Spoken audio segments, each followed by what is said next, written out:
drugs are a substance that have a lot of addictive potential. जैसे कि ऐसे substance जिसके ऊपर आपको बहुत जल्दी, जैसे लोग अल्कोहल ड्रिंक करते हैं, जैसे कि स्मोकिंग होती है, इसी तरीके से ऐसे सब्सटेंसेस होते हैं जो कि बहुत ज़्यादा एडिक्टिव होते हैं इन नेचर. जैसे फ़र्ज़ करें कि अगर सिगरेट 20% एडिक्टिव है, तो कुछ ऐसे सब्सटेंसेस होते हैं, कुछ ऐसी मेडिकेशंस होती हैं, जैसे स्लीपिंग पिल्स होती हैं, नींद की गोलियां होती हैं, तो कुछ लोगों को इसकी एडिक्शन होती है, वो रात को इसके बगैर सो नहीं सकते और इसकी वजह से उनका मूड ख़राब होता है, उनके अंदर इरिटेबिलिटी आती है, उनके अंदर गुस्सा आता है. तो ऐसी चीज़ें जो कि हमें बैठे बिठाए हमारे अंदर ऐसे न्यूरोट्रांसमीटर रिलीज़ करे, ऐसे केमिकल रिलीज़ करे, जिससे कि हमें बहुत ज़्यादा मज़ा आना शुरू हो जाए, तो उन्हें ड्रग्स कहते हैं.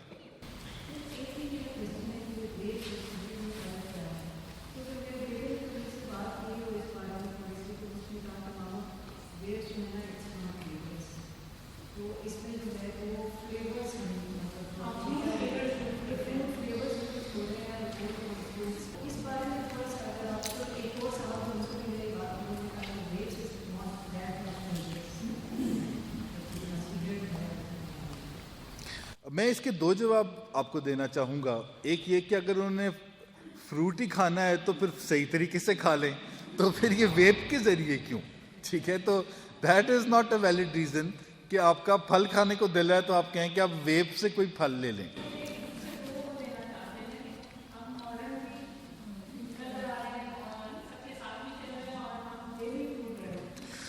ये आपने बहुत अहम क्वेश्चन किया. मॉडर्न आप इस चीज़ से नहीं होते कि आप देखने में कैसे लगते हैं, आपने कौन से ब्रांड के कपड़े, जूते, मोबाइल और घड़ी पहन रखा है, आप कौन सी गाड़ी में घूमते फिरते हैं, आप कौन सी जगह पर रहते हैं, कौन सा ब्रांड इस्तेमाल करते हैं. इन चीज़ों से इंसान मॉडर्न नहीं होता. मॉडर्न इंसान किस चीज़ से होता है? अपनी थॉट्स से. पर्सनालिटी से आप मॉडर्न नहीं होते. मॉडर्न आप यहां से होते हैं कि आपकी जो थॉट है वो 2022 की है या फिर 1922 की है. यानी इससे फर्क पड़ता है ना, इस चीज से नहीं फर्क पड़ता. सो मॉडर्न होने के लिए आपको 2022 के विजडम के बारे में पता होना चाहिए कि 2022 का विजडम क्या है. असल में चीज़ ये है कि जो स्मोकिंग और वेप के अंदर बेसिकली डिफरेंस ये है कि जब आप स्मोकिंग करते हैं तो उसके अंदर कार्बन मोनोऑक्साइड बर्न होता है. तकरीबन 5000 केमिकल्स उसके साथ बर्न होते हैं, जिससे कि आपको हेल्थ हैजर्ड्स होती हैं. लेकिन जो वेप है उसके साथ जो फिजिकल हेल्थ हैजर्ड्स हैं ये उस तरीके से नहीं होती जैसे कि स्मोकिंग के साथ होती हैं. लेकिन इसकी जो हेल्थ हैजर्ड्स हैं वो साइकोलॉजिकली सेम है. यानी जो स्मोकिंग का इफेक्ट हमारे ब्रेन के ऊपर होता है, वही स्मोकिंग सिगरेट्स का भी इफेक्ट जो है वो हमारे ब्रेन के ऊपर. उसके साथ साथ जैसे कि अगर बैठे बिठाए एक वेप है और वो हमारा मूड अच्छा कर रहा है, तो हमारी बॉडी जो है वो बिला वजह निकोटीन डिमांड कर रही है. और अगर आप निकोटीन वो वेप के जरिए नहीं लेंगे तो आपका दिल नहीं करेगा कोई काम करने को, क्योंकि 4 चीज़ें जो हैं, 4 इफ़ेक्ट्स जो हैं वो इसकी वजह से होते हैं. पहला इफ़ेक्ट है कि ये हमारे मूड को फ्लक्चुएट करता है. तो अगर यहाँ पे जैसे कि लाइट इस वक्त ठीक नज़र आ रही है ना हमें, और कोई पीछे से जाके कभी ऑन ऑफ करना शुरू कर देगा, तो ये अच्छा होगा या बुरा होगा? तो बिला वजह उस लाइट को ऑन ऑफ करने की मूड को क्यों ज़रूरत है अगर ऑलरेडी ठीक है? नंबर 2 पे, क्योंकि टीनेज एक इम्पल्सिव एज होती है ना, इसके अंदर इंसान सोचे समझे बगैर डिसीजंस करना चाहता है. इसकी वजह से हमारे अंदर जो है इम्पल्सिविटी पैदा होती है. हमें बस फौरी फैसले करने की तरफ हमारा जहन चला जाता है, क्योंकि कि जो प्रीफ्रंटल कॉर्टेक्स है ना, माथे के पीछे वाला हिस्सा, जहाँ आपने चीज़ों को याद रखना है, मसलों को हल करना है और फैसले करने हैं, ये 3 जो इम्पोर्टेंट फंक्शंस हैं, ये डिसरप्ट होते हैं, चाहे आप स्मोकिंग करें, चाहे आप ई सिगरेट्स करें या चाहे आप ड्रग्स करें। तो उससे के जो साइकोलॉजिकल इम्पैक्ट हैं, प्लस ई सिगरेट क्योंकि ये 4-5 साल की हिस्ट्री है और इसके ऊपर अभी लोगों को बहुत ज़्यादा नहीं पता। ये एक ऐसी चीज़ है जो कि अभी रिसर्च के अंदर है। अब इसके जो अभी 2019 की जो रिसर्च है वो बताती है कि जो ऐसे हमारे डीएनएज होते हैं, एंटीबॉडीज़ होती हैं जिन्होंने कैंसर के ख़िलाफ़ फाइट करना होता है, ई सिगरेट से वो डैमेज होती हैं बहुत ज़्यादा। और ये भी एक नई रिसर्च आई है जिसके ऊपर अभी मज़ीद काम भी हो रहा है, लेकिन ये अभी एस्टैब्लिश्ड है कि जो ई सिगरेट है वो जो हमारे कैंसर से फाइट करने के जो एलिमेंट्स हैं, डीएनए है, उसको डैमेज कर देता है बहुत बुरे तरीके से। प्लस इसका जो इफ़ेक्ट है वो हमारे लंग्स के ऊपर भी बहुत नेगेटिव होता है। सो पहले जो एक कॉन्सेप्ट था कि इसके इतने हेल्थ हैज़र्ड्स नहीं हैं, जितना ये चीज़ इस्टेब्लिश हो रही है, ज़्यादा हो रही है, तो हमें जो है वो इस चीज़ पे फोकस करना चाहिए कि हमें बजाय इसके कि हम बिला वजह के एक हेल्थ हैज़र्ड के अंदर चले जाएं, तो अगर हम उससे अवॉइड कर सकते हैं तो why not. That is very important thing कि हम इससे रिकवर कैसे करते हैं। जब कभी भी आप कोई ड्रग लेते हैं तो उसका ताल्लुक हमारे ब्रेन के अंदर एक न्यूरोट्रांसमीटर से है, एक हार्मोन से है, जिसको हम कहते हैं डोपामीन। डोपामीन जो है ये हमारी हंगर के लिए भी रिस्पॉन्सिबल होता है, हमारी क्रेविंग्स के लिए भी रिस्पॉन्सिबल होता है, हमारे हैप्पीनेस के लिए भी रिस्पॉन्सिबल होता है और हमारी सेंस ऑफ अचीवमेंट के लिए भी रिस्पॉन्सिबल होता है। इस डोपामीन का जो बैलेंस है वो बहुत ज़रूरी है। जब आप ड्रग्स या कोई चीज़ नहीं लेते तो फिर ये डोपामीन जो है इसका लेवल लो हो जाता है और हमारे अंदर इरिटेबिलिटी होती है, डिप्रेशन होता है, हमें एंग्जाइटी होती है। यानी इसके कोई फिजिकल सिम्टम्स नहीं होते, लेकिन साइकोलॉजिकल क्रेविंग्स होती हैं बहुत ज़्यादा। और जब हम उसको डील करते हैं ऑलमोस्ट फॉर 42 डेज इफ़ेक्टिवली, कुछ हमें अपनी स्किल्स सीखनी होती हैं, जैसे कि एग्जेक्टिव मोटर फंक्शनिंग स्किल्स हैं। तो एग्जेक्टिव स्किल्स हैं जो अगर हम जब सीखते हैं तो वो हमें मदद देती हैं, जैसे कि जो स्ट्रेस आ रही है उसको कैसे डील करना है।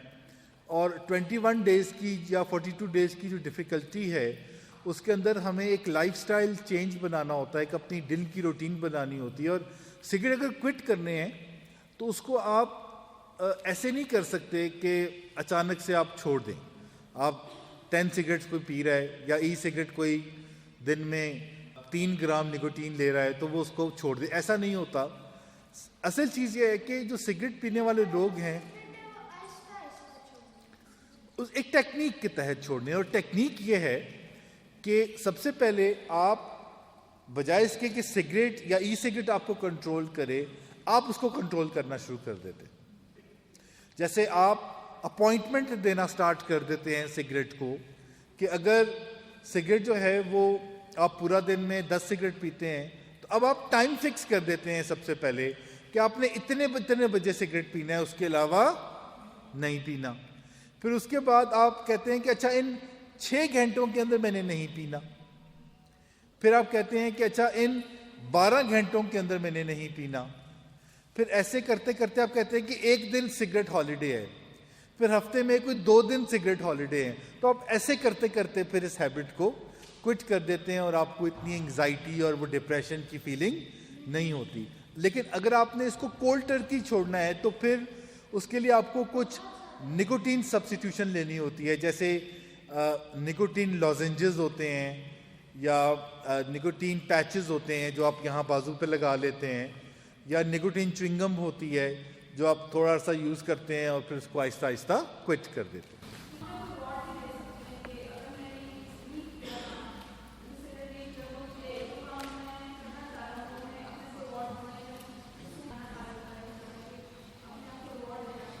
बिल्कुल, हम अपने आप को रिवॉर्ड ले सकते हैं। असल में तो इसके लिए 2 चीज़ों का कॉम्बिनेशन काम करता है, एक आपकी विल पावर का और एक आपकी स्किल पावर का।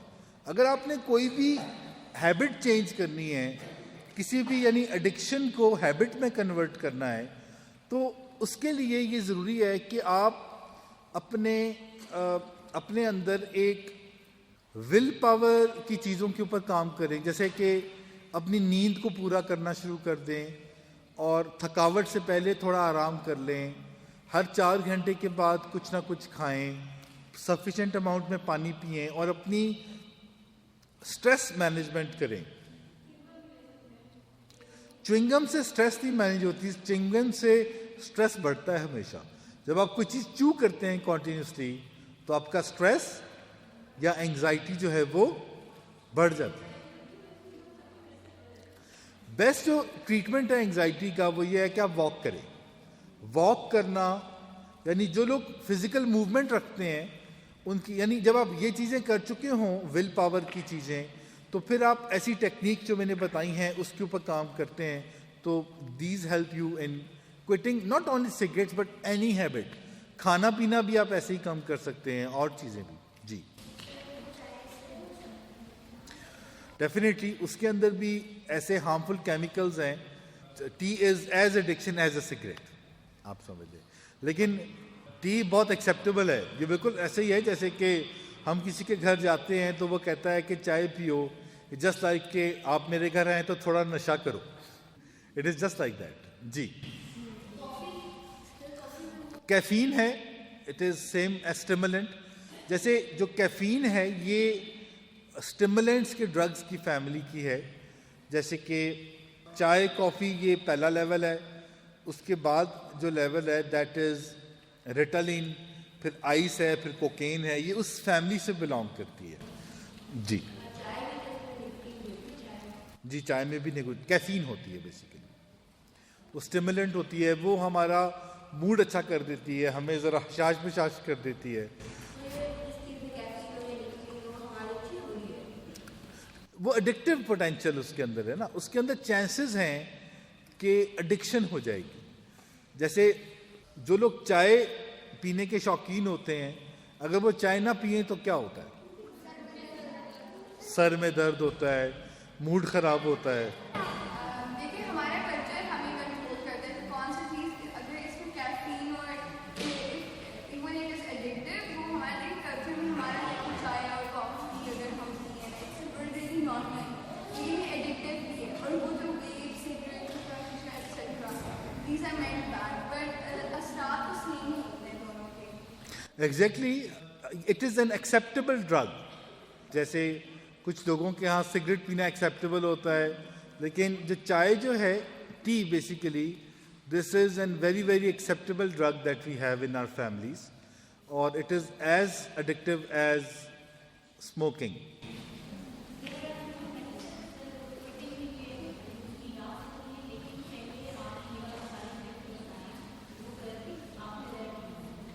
मेडिसिन्स कौन सी?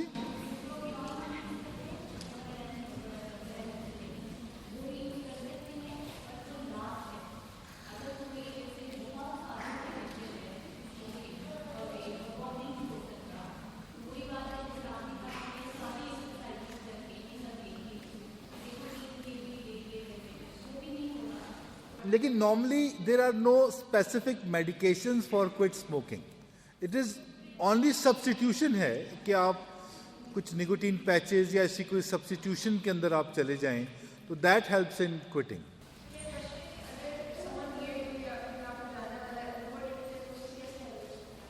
बेसिकली उसकी हेल्प तो कोई एक्सपर्ट कर सकता है, यानी हेल्प तो कोई वो बंदा कर सकता है जिसका ये फील्ड है, जो जिसका ये काम है। वो कहते हैं ना, जिसका काम उसी को सांझे।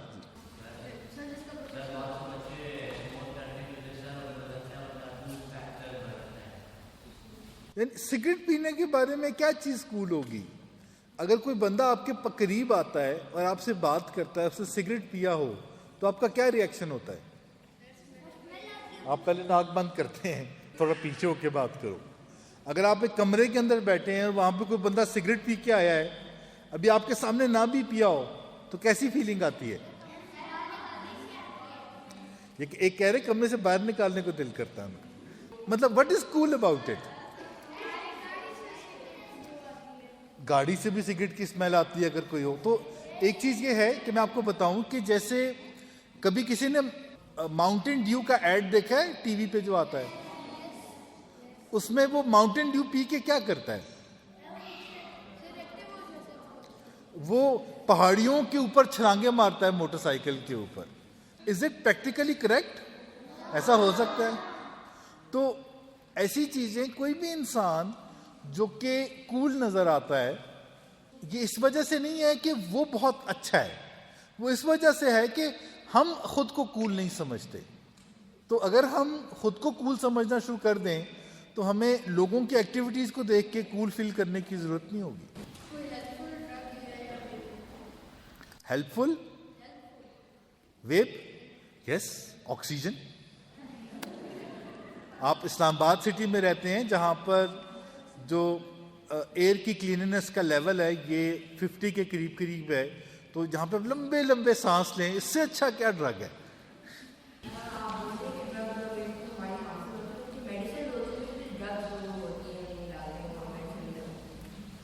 लाइक फॉर इंस्टेंस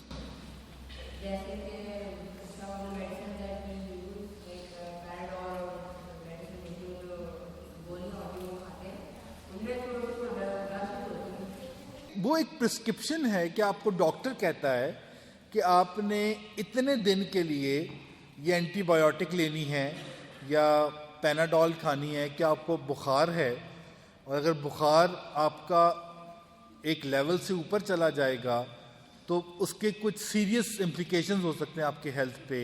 आईसाइट जा सकती है, कोई और डैमेज हो सकता है, इवन बुखार से डेथ भी हो सकती है। तो उसको नीचे लेके आना जो है वो तो आपकी फेवर के लिए है, जो कि लिमिटेड टाइम के लिए आपको कहा जाता है। और by the way Panadol is not addictive at all, it is class A drugs, जो बहुत सेफ ड्रग्स के अंदर आते हैं। दोनों के अंदर जो एक कॉमन फैक्टर है वो निकोटीन का है, जो आपके ब्रेन को जाके स्टिमुलेट करता है और आपको एक ऐसी हैप्पीनेस देता है जिसकी आपको जरूरत नहीं होती लाइफ में। शीशे के अंदर कार्बन मोनोऑक्साइड जलता है ना, it has a smoke in it, लेकिन ई सिगरेट के अंदर ऐसे स्मोक नहीं होता जैसे कि सिगरेट के अंदर नहीं होता है और ई सिगरेट में नहीं होता। दोनों हार्मफुल हैं। सिगरेट्स के बारे में मैंने लाइफस्टाइल मेडिसिन में जो पढ़ा था ये था कि इसमें मेटल्स और इसके जो फिल्टर्स हैं वो इतने फाइन हैं कि वो आपके लंग्स की बेस तक उन मेटल्स को पहुंचाते हैं। यानी अभी इस पे रिसर्च हो रही है कि ये लंग्स को किस किस तरीके से इफेक्ट करती है। मैं आज भी जो स्टडी कर रहा था उसके अंदर यह है कि ये आपके लंग्स को डैमेज करता है बहुत ज़्यादा। यानी इसकी पहले ये था कि खाली साइकोलॉजिकल हैजर्ड्स हैं, लेकिन अब इसके फिजिकल हैजर्ड्स भी सामने आ रहे हैं।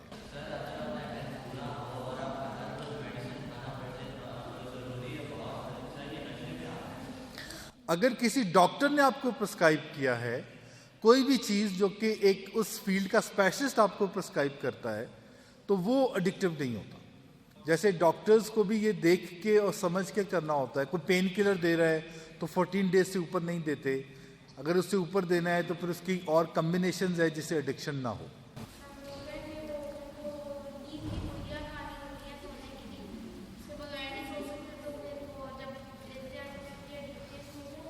डेफिनेटली एडिक्टिव होती है, डेफिनेटली एडिक्टिव होती है। तो इसका मतलब है कि उन्हें कुछ तरीके सीखने की जरूरत है जिससे कि उनका जो अंदर एक हार्मोन है जिसे कहते हैं मेलाटोनिन, जब वो ट्रिगर होता है तो फिर हमें नींद आती है। और चूंकि उनका वो ट्रिगर नहीं होता तो वो अपनी जो सेंट्रल नर्वस सिस्टम है उसको डिप्रेस करके और सुला देते हैं, जैसे वेलियम खा ली या कोई ऐसी स्लीपिंग पिल्स। तो अगर वो अपने मेलाटोनिन को मैनेज करना सीख लें कि वो ऑटोमेटिकली एक्टिवेट हो जाए तो उनको नींद आना शुरू हो जाएगी। It is also a skill to be learn, ये स्किल सीखी जा सकती है। दैट इज़ वेरी अनफॉर्चुनेट, क्योंकि इसके साथ एक बहुत बड़ी इकोनॉमी जुड़ी हुई है। People earn lot of money out of it. और ओरिजिनली जो ड्रग्स बनाए जा गए थे वो, जैसे आइस एक ड्रग है, कभी सुना है किसी ने आइस के बारे में, या क्रिस्टल मेथ आजकल है। तो ये फर्स्ट वर्ल्ड वॉर के अंदर जो है वो हिटलर ने बनाया था ताकि उनकी फौजें लड़ती रहें और वो सोए ना। क्योंकि जब भी कुछ, जैसे ई सिगरेट है, जब भी कोई चीज़ मार्केट में नई आती है तो उसके बेनिफिट सामने आते हैं तो वो पॉपुलर हो जाती है, लेकिन फिर आहिस्ता आहिस्ता पता चलता है कि उसके कितने ज़्यादा नुकसानात भी हैं। जैसे कि अब ई सिगरेट्स के सामने आ रहे हैं। पहले जहाज़ों के अंदर आप ई सिगरेट स्मोक कर सकते थे, लेकिन अब वेप जो है बैन हो गया। आप एयरलाइंस की ट्रैवलिंग के अंदर वेप भी नहीं कर सकते, बल्कि स्पेसिफिकली लिखा होता है कि smoking and vaping is not allowed, क्योंकि उसके हेल्थ हैजर्ड्स हैं। एग्जैक्टली। सॉरी, मैं सवाल नहीं समझा। स्मोकिंग ज़्यादा हार्मफुल है या ड्रग्स? नेचुरली ड्रग्स जो हैं वो स्मोकिंग से कई गुना ज़्यादा हार्मफुल हैं, लेकिन कोई भी चीज़ ज़्यादा या कम हार्मफुल नहीं होती।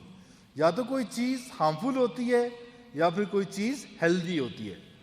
तो ड्रग्स एंड स्मोकिंग और e cigarettes, they all are harmful, they are not healthy. तो इंशाल्लाह कभी हमें मौका मिलेगा तो हम इनको दोबारा इनवाइट करेंगे। You can start working on smoking and vaping, से नो टू इट, और अपने फ्रेंड्स को भी ये सारी इन्फॉर्मेशन आपने देनी है, उनके साथ शेयर करें। ओके जी, जज़ाकल्लाह खैर। Thank you very much. अस्सलाम वालेकुम व रहमतुल्लाहि व बरकातहू।